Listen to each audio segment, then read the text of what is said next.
আজকে সকালবেলা আমার ঘুম থেকে উঠতে অনেকটাই দেরি হয়ে গেছে, প্রায় 8:30 মতন। আর উঠে দেখি আজকে বাবা কাজে যায়নি আর মা আজকে রান্না করছে। এই কয়েকটা দিন মায়ের শরীর ভালো না, তাই জন্য সকাল সকাল উঠে মায়ের সঙ্গে করে দিচ্ছিলাম। আর আজকে আমি উঠিনি, আজকে আমার খুব ঘুম পেয়েছিল, ঘুমিয়ে পড়েছিলাম। আজকে আমাকে ডাকেও নি।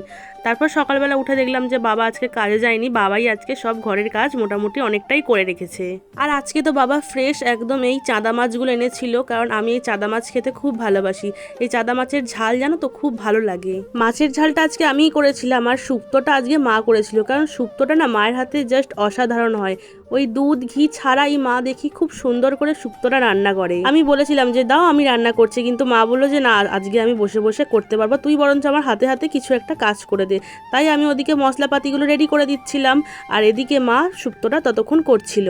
আর আজকে সবচেয়ে সুবিধা হয়েছে যে বাবা আজকে কাজে যায়নি, বাড়িতে আছে। আর আজকে মাকে যেহেতু ডক্টরের কাছে নিয়ে যাব, সেই জন্য বাবা আজকে ঘরে আছে বলতে পারো, কারণ ঘর তো পুরো ফাঁকা রেখে যাওয়া যাবে না, আমার ঘরে অনেকগুলো চ্যাঙ্কা পুঙ্কা আছে, তোমরা দেখেছোই। আর এই কদিন হলো গরমটাও একটু বেশ কম আছে, তাই জন্য বেশ সুবিধা হয়েছে। রান্না করতে গেলে যেন অবস্থা পুরো খারাপ হয়ে যায়, কারণ একদিকে কাঠের জালের রান্না সামলাতে হয় আর একদিকে গ্যাসের রান্না। কাঠের জালের রান্না থেকে তো প্রচন্ড পরিমাণ গরমটা বের হয়, তাই জন্য এখন করে শুধু ভাতটাই কাঠের জালে করা হয়, আর বাকিটুকু কিন্তু গ্যাসেই করি আমরা। আর আজকের বাড়িতে রান্না হয়েছিল শুক্তো আর মাছের ঝাল আর একটা চাটনি, ব্যাস এইটুকুই।